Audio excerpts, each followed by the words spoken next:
¿Cuál es el título del tema que vamos a tener hoy? Solo escuché a la hermana Nancy por allá. A ver, ¿cuál es el título del texto de hoy? Pero hagamos sinfonía. Todos a la vez. 1, 2, 3.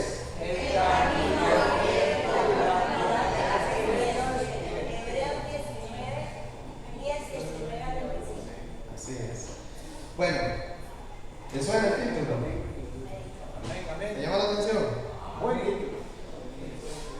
Si gustan, como siempre les digo, pueden seguir sus textos en la Biblia que ustedes más prefieran. Yo particularmente prefiero la Reina Contemporánea para encontrar un término medio entre lo tradicional y un lenguaje más actual. No sé si han tenido la oportunidad de estudiar la carta a los Hebreos. Por ahí nosotros en algún momento hemos hecho el estudio virtual de esta carta. Se las trae, si la han estudiado saben que se las trae, porque tiene una serie de temas que si uno no tiene como un conocimiento del Antiguo Testamento, del primer pacto, pues puede ser algo confuso. Porque efectivamente, de ahí viene el título de esta carta. Es la carta a los hebreos, o sea, a los israelitas, o sea, a los judíos. De manera que son los hebreos los más familiarizados con este tema. No significa con ello que nosotros no podamos aprovecharlo, solo que requiere de nuestra parte que estudiemos un poquito más, ¿verdad? Así como a grandes rasgos, el autor de Hebreos se ha dedicado a lo largo de todos los primeros 10 capítulos a exponer un tema general que podría decirse que es la superioridad de Jesús por encima del primer pacto. De gran importancia para los judíos, que sabemos que todavía pues tenían quizás como sus dudas en cuanto al hecho de renunciar a un sistema de tantos años para asumir ahora la salvación únicamente en Cristo.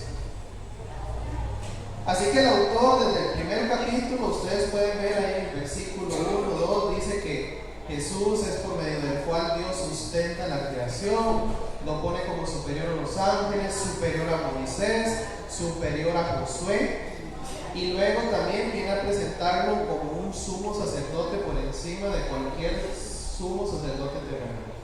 Así que a grandes rasgos son todos los temas más importantes que el autor ha expuesto: el ministerio sacerdotal de Jesús y el sacrificio por los pecados. Así que ahí queda pues la introducción, por si no hemos hecho un estudio de esta carta, que lo podamos hacer por nuestra parte. Lo que vamos a ver hoy, a partir del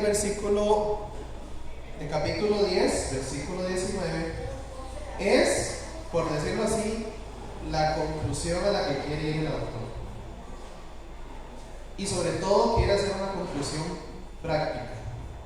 Porque, como bien deberíamos tener presente, la teoría no sirve de nada si no se lleva a la práctica, ¿verdad? Ni siquiera en ninguna de las carreras o estudios que se hagan secularmente, por decirlo así, y ni qué decir en cuanto a la escritura. Así que vamos a ver ahora sí el texto. Dice el autor, Hebreos 10, 19 al 21: Hermanos, puesto que con toda libertad podemos entrar en el lugar santísimo por la sangre de Jesucristo, por el camino nuevo y vivo que Él nos abrió a través del velo, es decir, su propio cuerpo, y puesto que tenemos un gran sacerdote al frente de la casa de Dios, ahorita continuamos con la conclusión lógica de esto, pero partamos primero de qué nos está diciendo el autor. Primero que nada, si tenemos ya un conocimiento básico del primer pacto, sabemos que efectivamente la entrada a la presencia de Dios estaba muy restringida. En el antiguo pacto, en el tabernáculo y luego al templo, no era cualquiera que podía entrar. De hecho, ni siquiera al atrio externo, el más público, por decirlo así, se podía entrar así como así. A lo largo del año, pues había ocasiones especiales fuera que yo presentara un sacrificio, fuera que yo hiciera una ofrenda, pero únicamente en ocasiones especiales uno podía entrar al atrio externo, al patio. Luego, la siguiente sección del tabernáculo, que era el lugar santo, únicamente podían entrar sacerdotes, que eran los que entraban a cambiar los panes de la proposición, los que mantenían el incienso encendido y la lámpara, exacto, la menorá. Pero resulta que la siguiente sección, el lugar santísimo, era aún más exclusivo. De manera que únicamente una persona podía entrar una vez al año y no sin antes haber presentado sacrificios por sus propios pecados. Todo eso pues está desglosado en el Antiguo Pacto, ahí especialmente en Éxodo, Levítico, Deuteronomio, y habla todo el sistema de los sacerdotes, pero también el autor ya habló de eso en el capítulo 9, que digamos que ahí está como más resumido por si no, que no tenemos tanto tiempo para leer completos los libros de la ley. El autor ya expuso acerca de este sistema, y lo que quiere hacer ver es esa exclusividad de entrar a la presencia de Dios había cambiado, de manera que el autor nos dice, volvemos a leerlo, dice que podemos entrar con toda confianza, con toda libertad al lugar santísimo. Entonces antes solo era el sumo sacerdote, ahora ¿quién puede entrar al lugar santísimo? ¿Quién? Todos. Y esto hay que darle la relevancia que merece, porque no fue nada barato hacer posible el acceso a la presencia de Dios. Como el mismo autor lo dice, tuvo que rasgarse un velo. Ahí hay un simbolismo, una referencia a un evento que ocurrió ahí en Mateo capítulo 27, 51, cuando dice que justo en el instante que Jesús exhala su último suspiro, el velo del templo se rasga a la mitad. Algo simbólico, pero que en el cielo estaba ocurriendo efectivamente. Algo simbólico que representaba algo que estaba ocurriendo en el cielo. Y era que ahora cualquiera persona que aceptara a Jesús como el intermediario, como el sumo sacerdote, que es lo que vamos a hablar ahorita, podía entrar a la presencia de Dios. Pensemos en la relevancia que esto tiene, porque los judíos, los israelitas en el antiguo pacto estaban muy acostumbrados a pensar que Dios estaba en un lugar determinado y que pues por lo menos yo sabía dónde estaba, pero yo no podía ir a Él, yo no podía entrar a su presencia, era algo velado. Claro, podían dirigirse a Dios en oración, especialmente en lugares altos, hacían sacrificios y demás, pero la presencia legítima, poniéndolo entre comillas, únicamente estaba en el lugar santísimo. Diciéndolo de otra forma, si yo quería estar seguro de que Dios me había escuchado, de que Dios estaba presente, tenía que entrar al lugar santísimo, y no lo podía hacer, porque eso estaba velado, eso estaba prohibido. Entonces el autor de Hebreos nos está diciendo: ese acceso se ha abierto, y no se abrió una endijita, no se abrió así como que apenas metiéndose así en la orilla, no, es un acceso amplio a la presencia de Dios.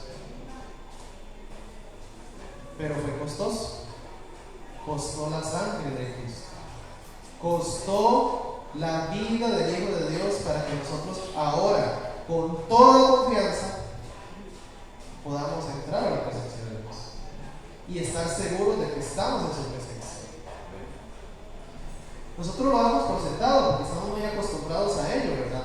Pero si estuviéramos del otro lado del pacto, del otro lado de la sangre de Cristo, nos daríamos cuenta que esto es un privilegio incalculable. El acceso a la presencia misma de Dios. Así que cuando nosotros venimos delante de Dios, no somos intrusos, No somos unos irreverentes, unos irrespetuosos. Estamos entrando porque tenemos libertad para acceder. ¿Qué más nos dice el autor? Nos habla del tema del sumo sacerdote. Y ya por ahí les adelanté un poco de esto. Solo una persona entraba al lugar santísimo. Era el sumo sacerdote. De entre todos los sacerdotes era el que tenía más preeminencia porque él tenía una función muy importante. Y era que él representaba todo el pueblo de Israel.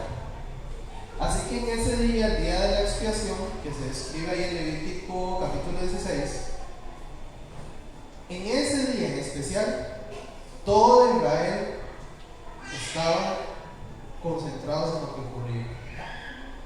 De hecho, se manda que todos los israelitas estuvieran haciendo lamento, que estuvieran en ceniza, o sea, que hicieran reflexión de lo que estaba ocurriendo.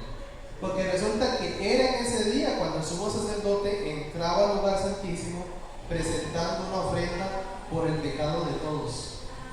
Como no eran todos los que podían entrar a la presencia de Dios, solo uno, él era el que tenía que representar a todos los israelitas. Así que eso tiene que hacernos ver la importancia del papel de este hombre. Porque si no fuera así, Israel desde el primer momento hubiera sido fulminado a causa de sus pecados, a causa de su indignidad. Pero Dios mismo en su gracia había provisto una forma para que el pueblo pagara por sus pecados y pudiera seguir siendo el pueblo de Dios. Pero como ya el autor de Hebreos también expuso, especialmente en el capítulo 7, él nos dice: Jesús fue el sumo sacerdote único y privilegiado de entrar a la presencia de Dios, presentar un sacrificio y hacer posible el acceso a la presencia de Dios. O sea que Jesús no solo entró como sumo sacerdote presentando un sacrificio que era el mismo, sino que dejó la puerta abierta. Como ya sabemos, en la cruz, pagando por nuestros pecados, hizo posible lo que nosotros no podríamos: estar limpios de pecado. La sangre de Cristo nos ha capacitado para que podamos entrar, pero eso es únicamente posible porque Jesús iba delante de nosotros. Cualquiera de nosotros que quisiera entrar a la presencia de Dios por su cuenta hubiera caído muerto, porque ya sabemos que la presencia de Dios es santa. Así que Jesús, como representante de la humanidad, entró llevando un sacrificio que era el mismo e hizo posible el acceso a la presencia de Dios. Y eso lo sabemos, ¿verdad? Ya esto lo hemos leído. Pero es central para poder realmente dimensionar el privilegio que estamos teniendo. Porque si no hubiera sido Jesús el que intercede por nosotros, estaríamos igual de distantes con Dios. La humanidad no tendría la posibilidad de acercarse, como ya leímos ahí en el versículo 19, con confianza. De hecho, si ustedes leen todo el relato ahí, por ejemplo en Éxodo 19, Éxodo 20, dice que Israel tenía miedo de la presencia de Dios, porque el monte Sinaí temblaba, subía humo. O sea, era una escena espantosa, que lo único que provocaba era temor. De hecho, el mismo pueblo le dice a Moisés: no, habla tú con Dios y tú nos dices que hablaron, porque nosotros no podemos, no nos permite el miedo acercarnos a Él. Pero en Cristo las cosas han cambiado. Él hizo posible el acceso con toda confianza. Y notemos que cuando el autor de Hebreos habla de que Jesús hizo eso, no solo entró al lugar santísimo en aquel momento y se acabó. No, Él está, dice el autor de Hebreos, siempre intercediendo por nosotros. O sea que si usted y yo hoy podemos hablarle a Dios con toda confianza, es porque Jesús está ahí en el medio, porque Jesús está ahí como el canal de comunicación entre nosotros, como dijo Pablo, el único mediador, haciendo posible lo imposible. Así que estos son los dos puntos que el autor nos menciona en el versículo 19, que son el fundamento para lo que sigue. ¿Vamos bien? ¿Se entiende? ¿Vamos? ¿Está claro? Porque entonces, dice el autor, entonces acerquémonos con un corazón sincero, con plena seguridad de fe, con el corazón purificado de mala conciencia y con el cuerpo lavado en agua pura. Y el primer énfasis es acerquémonos. Porque resulta que la entrada a la presencia de Dios puede estar abierta, pero si yo no me acerco no vale nada. Dios ha, por medio de Cristo, mostrado el camino, pero ninguna persona entra automáticamente ahí. Es necesario acercarse, es necesario aprovecharlo. O sea, el autor está diciendo, vea, usted tiene libertad de entrar a la presencia de Dios, hágalo, acérquese. No hay que tener temor, sí respeto, sí reverencia, pero no hay que tener el temor de que Dios nos vaya a expulsar de ahí, que nos vaya a decir, no, usted no puede acceder aquí, usted no se lo merece, usted es un irreverente, respetuoso. No, porque Jesús hizo posible ese acceso. Así que hay que aprovecharlo, usémoslo, porque al final de cuentas ese era el objetivo que Dios tenía para con la humanidad desde el principio, desde que creó al ser humano. Tener esa clase de intimidad. Esa clase de intimidad, como podemos verla ahí en Génesis 2, que incluso dice que Dios se paseaba en medio del huerto. O sea, había una plena comunión de Dios con el hombre. Y Jesús hace posible que eso se restaure, que podamos entrar con confianza a esa clase de compañerismo.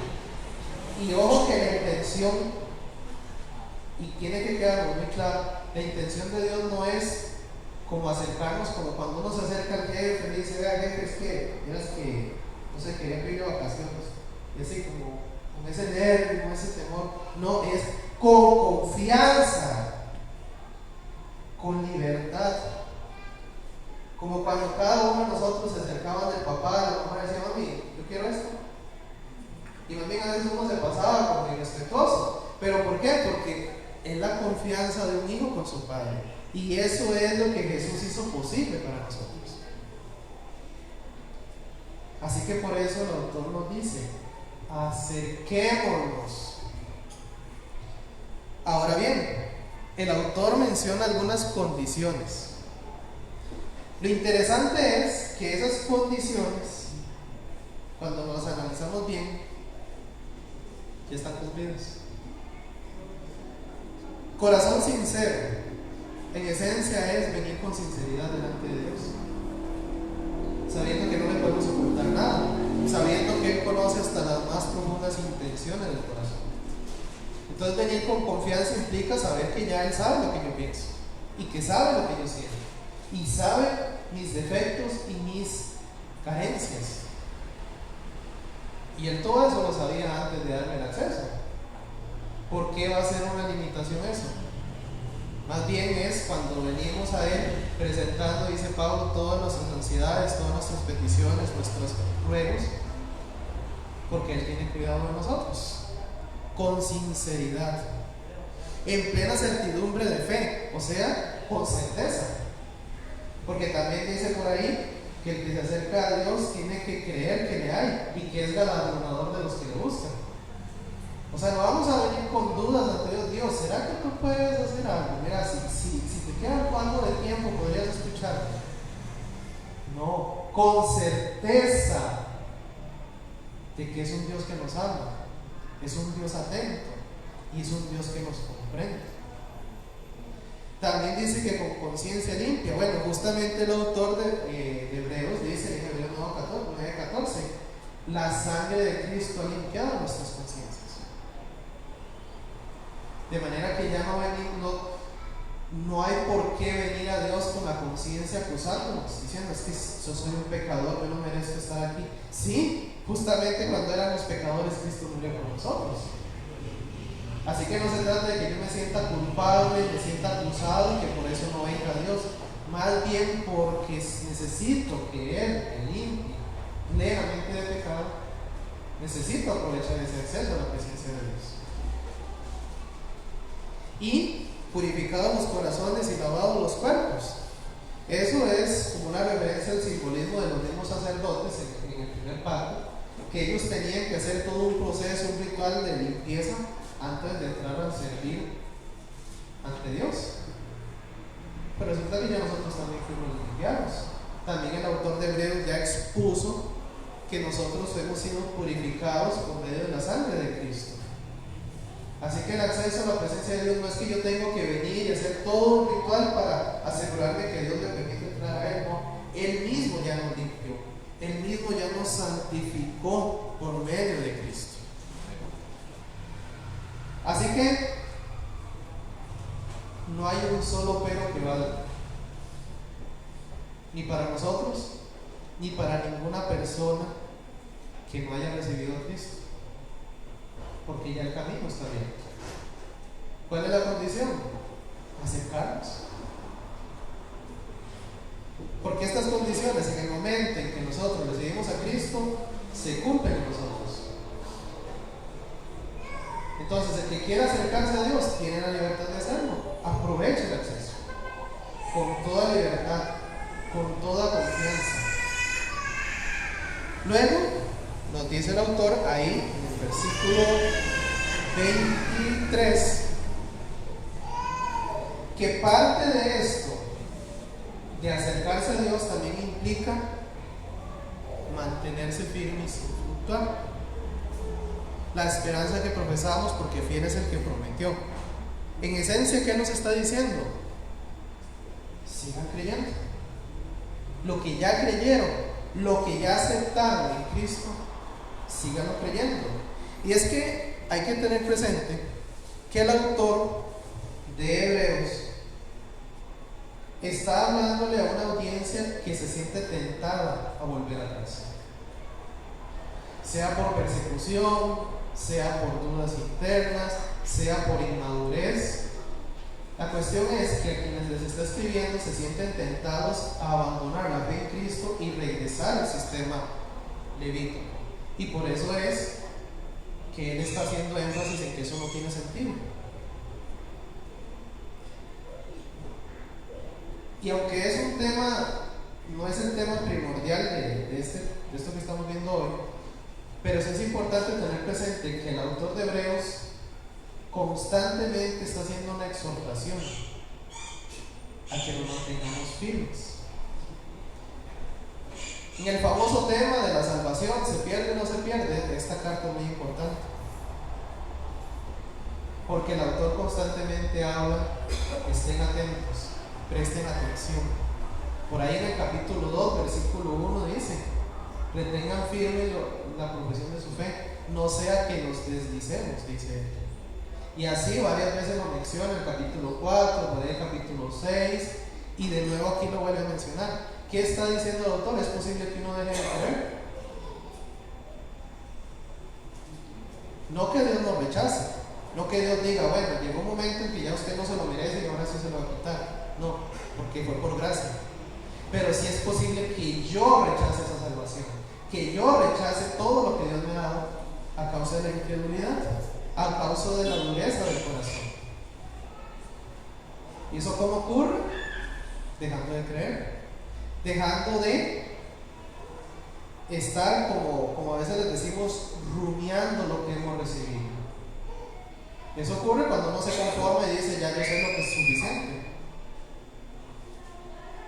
Cuando no buscamos profundizar en nuestra fe, porque siempre hay un sistema del mundo que está buscando lo contrario, que dejemos de buscar la presencia de Dios. En lugar de acercarnos a Él, fomenta que nos alejemos de Él, y en ese alejarse de Dios es donde es posible que dejemos de creer, que ya no seamos firmes en la esperanza que hemos recibido, y que ya no sea un gozo, y que ya no sea un disfrute, y con el tiempo se convierte más bien en una carga, y con el tiempo termina siendo algo que quiero dejar.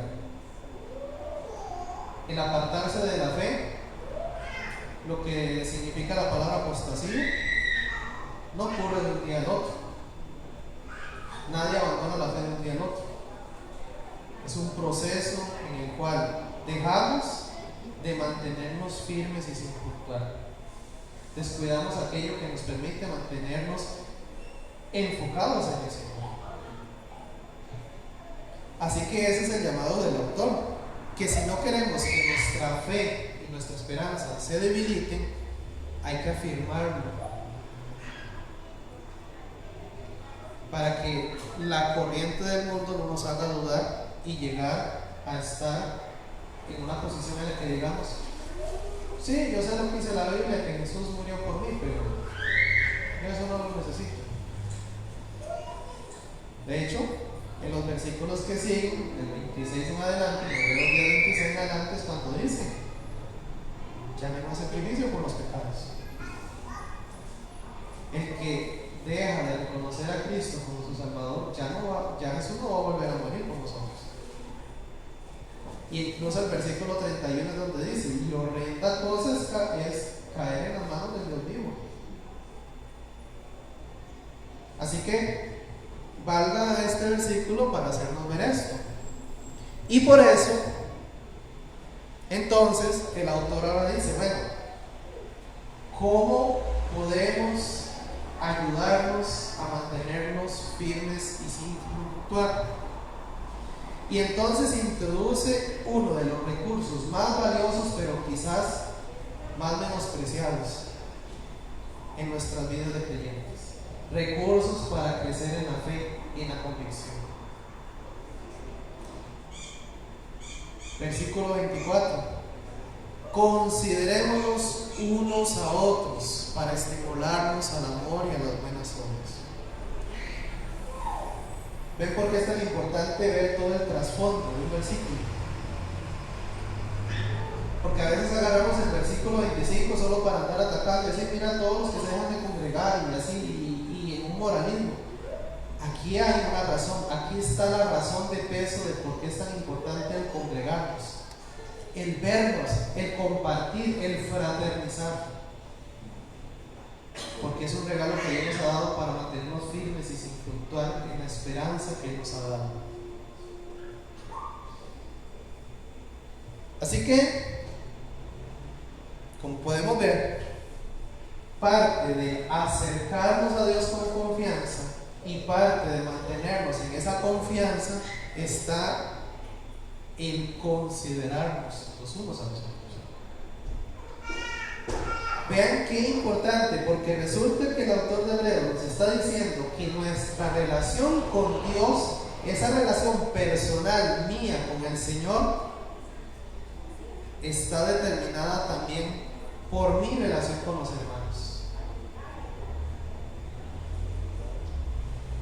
Esto es muy interesante porque, sobre todo en una sociedad tan individualista como la que vivimos, se enfoca mucho en cada uno en su casa y usa la de todo, dice el dicho, ¿verdad? ¿No? Eso es totalmente antibíblico.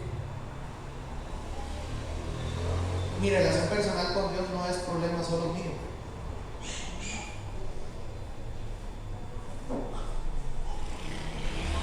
Y que esa idea, hermanos, de verdad, pensémosla, dediquemos unos segundos a esto. Mi relación personal con Dios está determinada también por la relación con los hermanos.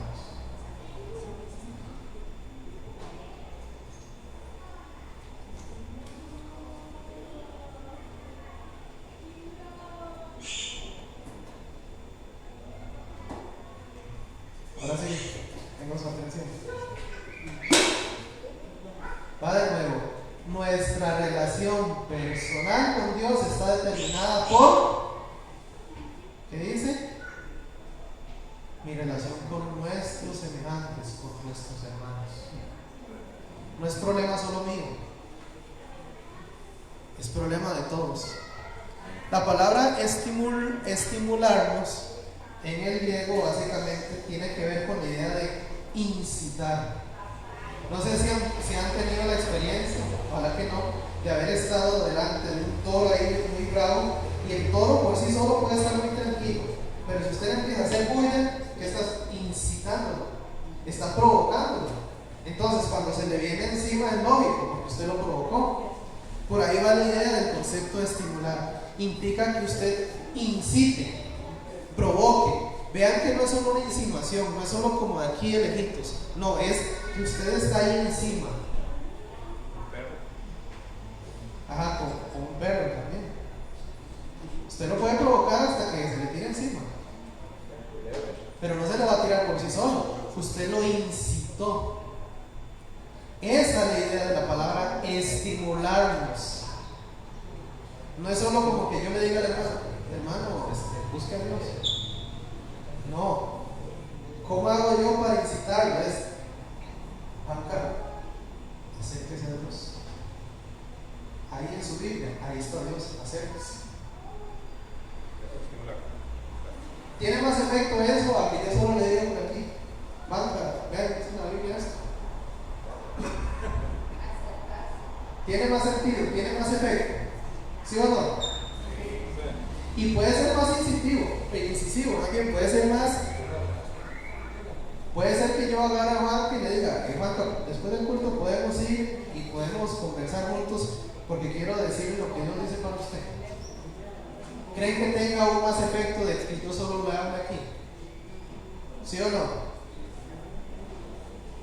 ¿Sí o no? Entonces resulta que lo que el autor nos dice de estimularnos los unos a los otros no es suficiente con un saludito y no es suficiente con un versiculito ya, porque hay que incitar, hay que provocar, también hay que despertar a los hermanos. Y vean que ahí lo dice, no dice y don Carlos va a estimular a los hermanos y Kenneth va a ir a estimular a los hermanos. ¿Quiénes son los que tienen que considerar? Los unos a los otros. Aquí no hay privilegiados que sean los únicos que tengan que estimular. Considerémonos unos a otros. Y dice a qué? A estimularnos al amor y a las buenas obras. ¿Qué puede ser ese amor y buenas obras? ¿Será solo de que, hermano, lea la Biblia? ¿Será eso suficiente para el amor y las buenas obras? O decirle, hermano, haga algo bueno con otra persona. ¿Y qué hago? Porque posiblemente muchos de nosotros tengamos muy buenas intenciones y sí nos hayamos sentido estimulados por otros, pero no sabemos qué hacer. No sabemos cuál es el amor y las buenas obras a las que nos podemos dedicar. Entonces, aquí, si de todo lo que estamos hablando, algo quisiera que nos quede, es esto: la importancia de estimularnos. Porque como ya vimos, la responsabilidad de la relación de cada uno con Dios no es solo problema de cada uno, es un asunto de todos, y la forma es estimulándonos mutuamente. Por consiguiente, dice el autor, versículo 25, no debemos de congregarnos como es la costumbre de algunos, sino, ¿qué dice? Animémonos. En la Reina Valera del 60 dice exhortándonos, una palabra que a veces no nos gusta. Pensamos que el exhortar solo es un regaño. Bueno, ya vamos a hablar qué en realidad es el exhortar. Y cuánto más dice, sabiendo que aquel día se acerca. Cuánto más importante es estimularnos unos a otros, sabiendo que ese día se acerca. Entonces, ahí lo quise poner en una imagen bonita para tal vez así impacta más visualmente. No sé si allá atrás sí se ve bien. Sí se ve. Experimentamos el amor y el compañerismo cristiano ¿en dónde? En nuestras reuniones. No dice solo reunión, ¿verdad? Reuniones. Hermanos y hermanas, quizás algunos no sepan que hay más reuniones que solo reuniones. Por ejemplo, hay una reunión los lunes, que sí, comemos, sí, compartimos, a veces vacilamos, pero créanme que uno sale bien estimulado al amor y a las buenas obras. Y especialmente los que normalmente estamos aquí adelante y que, pues sin quejarme, pero somos los que menos somos estimulados por otros. Vieras cómo le ayuda a uno. No es solo una pérdida de tiempo, no. Ahí salimos estimulados. También por ahí tenemos una célula los miércoles, a los que no lo saben, pues también, que por ahí estamos pues alternándola aquí en el local también para que pues haya otro espacio en que nos podamos estimular mutuamente al amor y a las buenas obras. También yo sé que hay hermanos y hermanas que por su parte invitan a otros miembros, los invitan a su casa, los invitan a comer, se llaman, se mensajean. Entonces resulta que no hay excusa para que dejemos de estarnos estimulando. La única excusa, y que no es muy aceptable que digamos, es el egoísmo. Porque resulta que Jesús siempre pretendió que su iglesia fuera un cuerpo que está atento a los miembros los unos de los otros. No un miembro que anda ahí como desgajado, solo se conecta al ratito del domingo para que lo vean ahí sentado y ya. No. Un cuerpo en el cual cada miembro está atento a los demás. Porque el único miembro que podría estar desligado a los demás es el que no necesita a los demás. Pero que yo sepa, ninguno de nosotros tiene un miembro flotante, un dedo ahí que anda flotando alrededor. Pero a veces creemos que eso es lo que somos, un dedo que anda flotando alrededor y que no necesita conectarse al resto del cuerpo, un brazo que anda ahí como que si fuera de los locos Adams ahí caminando solo. A veces nos creemos eso, miembros que podemos andar alrededor del cuerpo de Cristo sin ligarnos a Él. Y luego nos preguntamos por qué es que me cuesta tanto crecer en la fe, por qué es que me cuesta tanto madurar, por qué es que me cuesta tanto acercarme a Dios. Posiblemente ahí está la razón, porque no nos hemos dado cuenta de que efectivamente somos un cuerpo de Cristo. Ni siquiera Jesús mismo se desliga del cuerpo, Él dice que es la cabeza. Él no anda por allá flotando, Él está con su cuerpo. Así que ahí es donde está la importancia de este congregarse. No es por un rito, una ceremonia, no, es porque es un espacio vital para que nos podamos estimular mutuamente, para que efectivamente podamos estar firmes y sin fluctuar en la confesión de nuestra esperanza, para que podamos tener presente efectivamente quién es el que nos prometió, quién es el que nos ha dado promesas y quién es fiel. Así que dice esta frase: el que considera a sus hermanos en la fe es fiel a su asistencia en las reuniones, no porque tenga que cumplir, no porque tiene que hacer el check de asistencia, es porque sabe que lo necesita y lo necesitan, porque es el espacio para estimularnos mutuamente. Ahora, la palabra exhortando, vean, cuando uno se pone a estudiar más en detalle, uno descubre cosas tan asombrosas, porque resulta que esta palabra exhortarse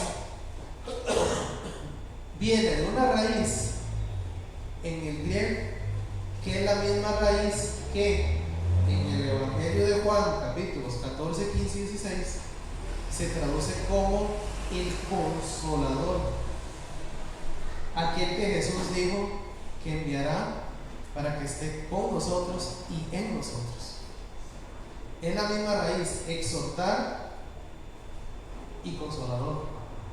O sea que tiene el mismo trasfondo exhortar a alguien que la presencia del Espíritu.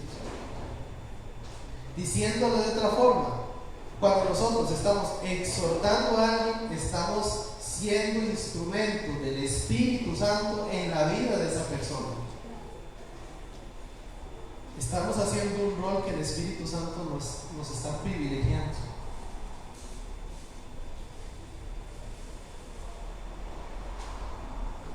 Así que ese exhortarse no es cualquier cosa, y vean que no es un regaño. El exhortarse tiene que ver con animar, consolar, motivar, apoyar.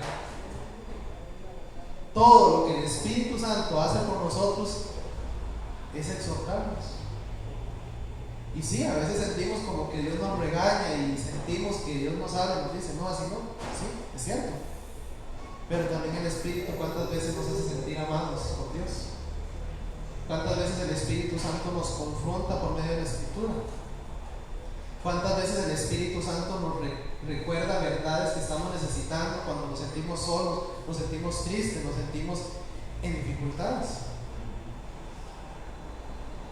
Pues resulta que eso es lo que estamos haciendo los unos por los otros cuando nos estamos exhortando. ¿Qué les parece? Pero resulta que no podemos exhortarnos unos a otros y ni siquiera nos vemos. Cuando ni siquiera podemos vernos cara a cara, y no solo el saludito, ¿cómo estás, Señor?, sino el verdaderamente unirnos, vincularnos. Por eso es que recalcamos aquí, los que pasamos al frente, y vamos a seguirlo recalcando, esto no es suficiente, hermanos. Estar aquí un domingo no es suficiente. Necesitamos estarnos estimulando, y más aún sabiendo, como recalca el autor ahí, que aquel día se acerca. Porque resulta que la intención, creo yo, que tenemos todos nosotros es que cuando nuestro Señor Jesús regrese, que como sabemos Él va a aparecer como ladrón en la noche, o sea, nadie va a saber el momento ni la hora, pero que cuando nos encuentre, como dice ahí la parábola de los talentos en Mateo 24, que nos encuentre haciendo algo, no que nos encuentre ahí tirados en la sala, todos desparramados y de lo más cómodos. Y ahí es cuando nuestro Señor Jesús va a decir, bueno, tu hermano que, y tu hermana que, te veo muy cómodo en tu casita ahí, con tu Biblia, así, muy devoto, y tu hermano, ¿sabes cómo está tu hermano? ¿Sabes cómo está tu hermano? Y ese día se acerca todavía, ¿verdad? Solo porque haya pasado más de 2000 años y que no ha regresado no significa que no regrese en el próximo minuto, en el próximo segundo. ¿Y cómo nos va a encontrar nuestro Señor? ¿Será que vamos a estar dando gloria a lo que Él nos ha dado, a este privilegio? Por eso es tan importante el énfasis que hace también el autor, porque ese día viene. ¿Y cómo nos va a hallar? ¿Y cómo va a hallar a nuestros hermanos? Ya vimos que dijo el autor, no es problema solo mío mi relación personal con Dios, es un asunto de la iglesia. Así que, hermanos, recapitulemos algunas conclusiones. Primero, ya vimos que puesto que tenemos confianza, libertad para entrar a la presencia de Dios y tener una relación personal con Él, puesto que tenemos un fiel sumo sacerdote que siempre está intercediendo por nosotros, ¿qué es lo mínimo que podríamos hacer nosotros a raíz de esto?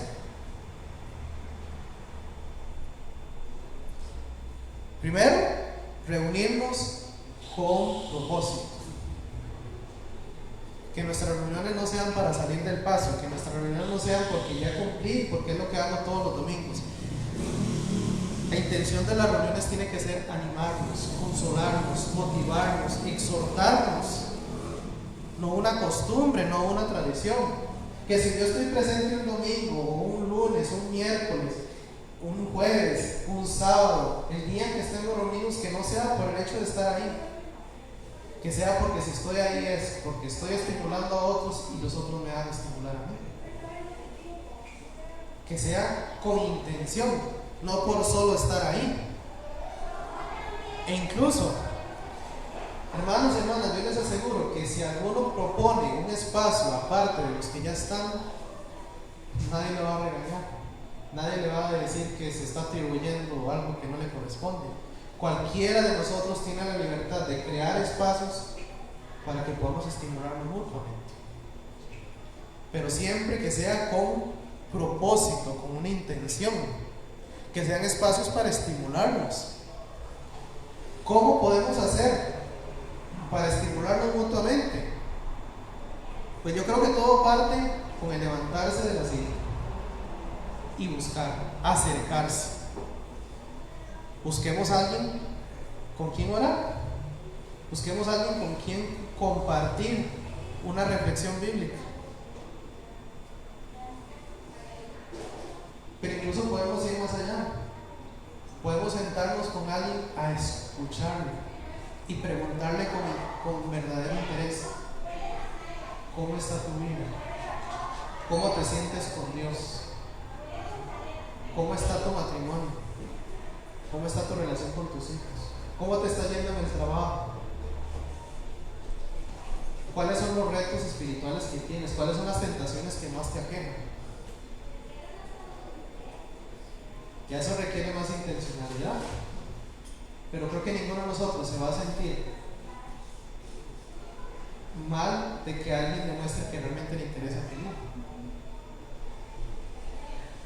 Lo agradeceríamos mucho, en realidad. Y claro, por supuesto, porque mi interés es estimular al otro, no voy a andar chismeando, no voy a andar contando lo que me están diciendo. No es para ir a saber la vida del otro solo para contarlo, es porque me interesa, porque quiero estimularlo. Y a la misma vez ese hermano me puede estimular a mí. Así que, hermanos, hay que considerarnos. Ese considerarse no es solo la distancia, no es solo el saludito, es estar atentos, tomar iniciativas, prestar atención. No debería ser solo el que pasa aquí al frente a dar los anuncios, el que vea quién faltó y quién no faltó. Deberíamos ser todos los que estemos viendo quién no ha vuelto, quién apenas está empezando a llegar, e incluso quién llega esporádicamente. A veces normalizamos eso, que haya miembros de que los vemos un domingo y un mes después los vemos. Decimos, ¿cuál es la excusa? ¿Es problema de él? No, ya lo vimos, la escritura enfatiza, no es problema de él, es problema de todos, es asunto de todos. Dejemos esa excusa, que lo único que tiene detrás es egoísmo, individualismo y conformismo. Así que no asumamos que alguien más va a hacerlo. ¿Cuántos de nosotros se han sentido estimulados por un hermano o una hermana que no era ni don Carlos, no era yo, no era don Robert, sino que era otro hermano que le llamó, que le mandó un mensaje, que le preguntó cómo estás? Eso es el rol de considerarnos. Y también unirnos para celebrar, no solo para, como dice ahí en 1 Corintios 12, los miembros que se gozan juntos. Sí, también lloramos juntos cuando estamos pasando alguna dificultad, pero también hay que gozarnos y alegrarnos cuando hay un logro, cuando hay algo que celebrar en la vida del otro. Y eso también nos lleva a saber a quién acudir. Y aquí es donde como iglesia necesitamos también tener más claridad. Porque resulta que ¿cómo voy yo a saber que hay un hermano en específico que me puede ayudar con una situación en específico si yo no los conozco? Y si la misma iglesia tampoco deja claro. Yo sé que si por ejemplo estoy necesitando una asesoría financiera, pues Daniel nos puede ayudar mucho. Yo sé que si necesito una conversación teológica, me puedo acercar a don Carlos. Que si ocupo que me ayuden con algo ahí en la casa, algún arreglo, aquí tenemos a Juan Carlos que puede darme una idea. Que si estoy pasando un problema legal, por ahí está don Robert. Si por ahí tenemos una necesidad de algún diseño publicitario, creo que Handel nos puede dar una ayuda. Si usted ocupa ayuda en una u otra cosa, Rodri algo sabe hacer, ¿verdad? Siempre, para todos sabe hacer algo. Y bueno, pues sí, por algo estudié lo que estudié, ¿verdad? También para hacerles accesible un recurso tan necesario. Y solo mencioné algunos nombres. Yo sé que conocemos más miembros y las capacidades que tienen, pero ¿cómo vamos a saber lo que nos puede brindar alguien si no nos conocemos, si no nos consideramos? Puede que tal vez don Carlos no esté disponible para ir a visitarme a la casa cuando estoy enfermo, pero puede que haya una hermana con toda la disposición que quiera ir y visitarnos. Entonces la responsabilidad es tanto de cada uno, pero también como iglesia. Cada uno para decir, yo puedo hacer esto, pero también la iglesia propiciar y decir, estos son los hermanos que pueden colaborar en esto, estos son los hermanos que pueden tener este ministerio. Valga bien la anuncio de lo que yo les he venido mencionando. La propuesta para que de verdad podamos organizarnos y saber, estos son los hermanos de finanzas, estos son los hermanos de benevolencia, estos son los hermanos de enseñanza, estos son los hermanos de pastoreo, estos son nuestros ancianos de la congregación, estos son nuestros diáconos. Cuando eso está claro, sabemos a quién acudir. Así que es necesario también que emprendamos estas acciones para poder descubrir realmente a dónde acudir. Voy a terminar, hermanos, no voy a dar el espacio para comentarios o preguntas porque vamos a hacer algo práctico y la intención es que se muevan. Eso sí, advertencia, este ejercicio no lo pueden hacer todos, no lo puede hacer cualquier persona, porque resulta que este ejercicio solo lo pueden hacer aquellos que realmente se sienten motivados por el acceso privilegiado que tenemos a Dios y por la presencia de Jesús como sumo sacerdote, que es lo que vimos en el versículo 19, ¿verdad? Así que van a realizar este ejercicio los que esto realmente les motive, lo que esto sea lo suficientemente impactante como para querer hacerlo. ¿Estamos claros? Sí. Este es el ejercicio. Cada uno de nosotros aquí va a buscar un contacto de alguien que esté fuera de su círculo habitual. Porque no hay que hacer trampa. Al que siempre invito a comer, a los que siempre van a mi casa, no. Alguien fuera del círculo habitual, sea de los que ya estamos aquí o de los que van a llegar después. Busque a alguien fuera de su círculo habitual y sencillamente defina algo de qué manera estimularle a ese hermano, a esa hermana, al amor y a los demás otros durante la semana. Puede ser una llamada, puede ser mensajearse para hablar acerca de un texto, o puede ser una invitación a salir a comer, una invitación a la casa, un cafecito, una cena, un desayuno, lo que le quede más accesible al